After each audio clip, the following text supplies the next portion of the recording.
Hi everyone, అందరు ఎట్లున్నారు? మంచిగా ఉన్నారా? నేనైతే మస్తున్నా. Welcome to my channel life of Ram. So ఈ రోజు నేను చేయబోయే రెసిపీ వచ్చేసి గోంగూర పచ్చడి. ఇది ఎలా చేసుకోవాలంటే, ఫస్ట్ ఒక ప్యాన్ తీసుకొని దాంట్లో కొంచెం ఆయిల్ వేసి కొన్ని ఎండుమిర్చి వేసి ఫ్రై చేసుకొని పక్కన పెట్టుకోవాలి. నెక్స్ట్ సేమ్ అదే ప్యాన్లో కొంచెం ఆయిల్ వేసి కొన్ని జీలకర్ర, కొన్ని మెంతులు, కొన్ని ధనియాలు వేసుకోవాలి. ఇంక ఇవైతే మంచిగా గోలిన తర్వాత కొన్ని ఎల్లిపాయలు వేసుకొని ఇంక ఇవి కూడా కొంచెం మంచిగా ఫ్రై అయిన తర్వాత టమాటోస్ వేసుకోవాలి. ఇంకా టమాటోస్ నేను ఎలా తీసుకున్నా అంటే లైక్ ఒక 6 కట్టలు గోంగూర తీసుకున్నా, దానికి తగ్గట్టు 3 టమాటోస్ తీసుకున్నా. ఇంకా టమాటోస్ మంచిగా ఉడికిన తర్వాత గోంగూర వేసుకోవాలి. ఇంకా గోంగూర టమాటో వచ్చేసి ఒక 10 మినిట్స్ అట్లా ఉడకాలి.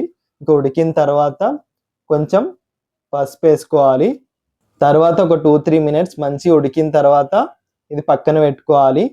మళ్ళీ మిక్సీ జార్ తీసుకొని మనం ఫస్ట్ ఫ్రై చేసి పెట్టుకున్న ఎండుమిర్చి, కొంచెం ఉప్పు వేసుకొని మంచిగా పౌడర్ లాగా చేసుకోవాలి.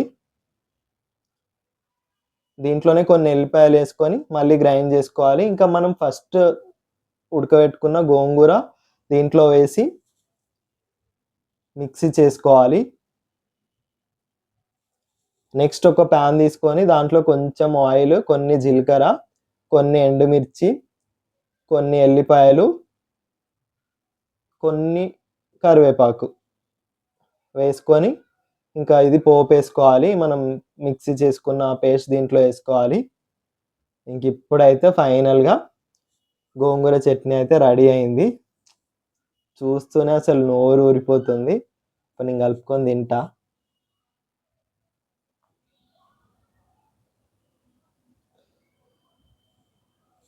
గోంగూర చట్నీ అయితే సూపర్ అంటే సూపర్ ఉంది.